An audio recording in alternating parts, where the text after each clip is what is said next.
တချိန်ကကိုခိုင်မျိုးမှလက်နက်အားကိုနဲ့မဟာမိတ်တွေကိုနှိမ်ခဲ့တဲ့ TNLA ဟာအခုတော့ MNDAA ကိုကန်တပ်ရဲ့ရှေ့မှာဝတ်လဲသွားပြီလားမိမိထဲအင်အားနည်းတဲ့အဖွဲ့တွေကိုကားပေါ်တင်ပြီးမောင်းထုတ်ခဲ့သမျှအခုတော့ကိုယ်တိုင်ကားပေါ်တက်ပြီးမြို့ပြင်ထွက်ခဲ့ရတဲ့အလှည့်အပြောင်းကဘာကိုတက်တည်ပြနေတာလဲမိဘပြည်သူများခင်ဗျာရှမ်းမြောက်ဒေသရဲ့စစ်ရေးအခြေအနေဟာတစ်နေ့ထက်တစ်နေ့ပိုပြီးစိတ်ဝင်စားဖို့ကောင်းလာပါတယ်ဒီနေ့မှာတော့ TNLA နဲ့ MNDAA တို့ကြားကထိတ်တိုက်တွေ့မှုတွေနဲ့အတူမဟာမိတ်ကျင့်ဝတ်ပြင်ရွေးမှုရဲ့နောက်ဆက်တွဲရလဒ်တွေကိုကျွန်တော်တို့3မိနစ်မြန်မာကနေအသေးစိတ်တင်းဆက်ပေးသွားမှာဖြစ်ပါတယ်ဖြစ်စဉ်အစကိုပြန်ကြည့်မယ်ဆိုရင်2024ခုနှစ်ဇန်နဝါရီလမှာ139ခုစစ်စင်ရေးအပြီးကိုခိုင်မြို့ကို TNLA ကသိမ်းပိုက်ခဲ့ရာကစတင်ခဲ့ပါတယ်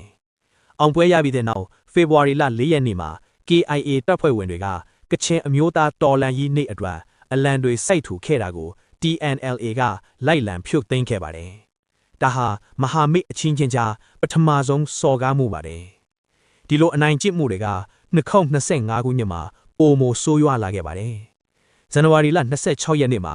မိုင်းဝေကျေးရွာက AIO တိုက်နိုင်ရုံးကို TNLA ကဖျက်ဆီးခဲ့တယ်လို့ဖေဖော်ဝါရီလကုန်ပိုင်းမှာတော့ KIA တပ်ဖွဲ့ဝင်12ဦးကိုပြင်းထန်စွာဒဏ်ရာရတဲ့အထိရိုက်နှက်ဖမ်းဆီးခဲ့ပါတယ်။ဒါတင်မကပါဘူး။ရှမ်းမဟာမိတ်တပ်ဖွဲ့ဖြစ်တဲ့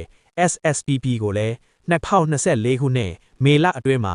နမ်ခမ်းမြို့ကနေကားတွေနဲ့အတင်းအဓမ္မတင်ဆောင်ပြီးနှင်းထုတ်ခဲ့တာမျိုးတွေလှုပ်ဆောင်ခဲ့ပါတယ်။ရှမ်းလူမျိုးတို့ရဲ့တမိုင်းဝင်အမွေအနှစ်တွေဖြစ်တဲ့စော်ဘွားဆောင်စေခံဖရဲ့နန်းမြို့ရောဟောင်းကိုဘူဒိုဇာနဲ့ထိုးဖျက်ခဲ့တယ်လို့တီဘောမျိုးအဝင်အားရှမ်းအမတ်အသားတွေကိုလည်းတအောင်းအမတ်အသားတွေနဲ့အတင်းအဓမ္မအစားထိုးဖို့ကြိုးစားခဲ့ပါတယ်။ဒါငါတို့တိုက်ထားတဲ့နေမြေငါတို့ပဲအုပ်ချုပ်မယ်ဆိုတဲ့မန်မာနတွေနဲ့တခြားတိုင်းရင်းသားစာပေယဉ်ကျေးမှုတွေကိုမထီမဲ့မြင်ပြုခဲ့တာပါ။ဒါပေမဲ့အခု2026ခုနှစ်မတ်လအတွင်းမှာတော့အခြေအနေတွေကတပတ်ပြန်လဲသွားခဲ့ပါပြီ။အခြားအဖွဲ့တွေကိုနှိပ်ကွပ်ခဲ့တဲ့ TNLA ဟာအခုအခါ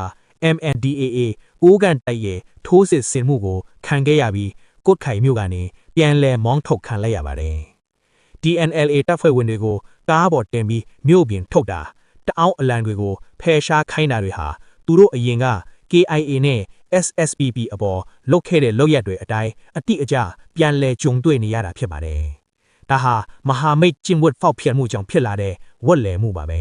။မိဘပြည်သူများခင်ဗျာ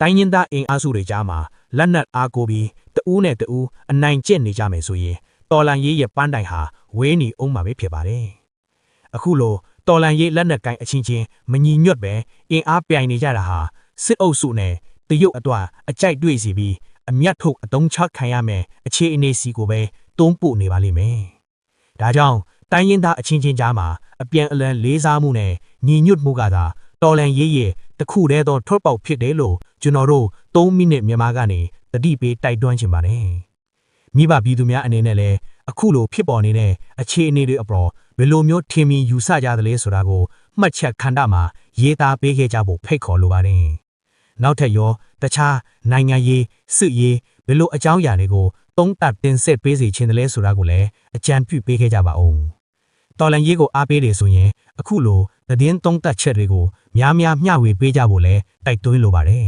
။3မိနစ်မြန်မာကိုအစဉ်တစိုက်အားပေးနေတဲ့တဦးချင်းစီကိုကျေးဇူးအထူးတင်ရှိပါတယ်။အရေးတော်ပုံအောင်ရမည်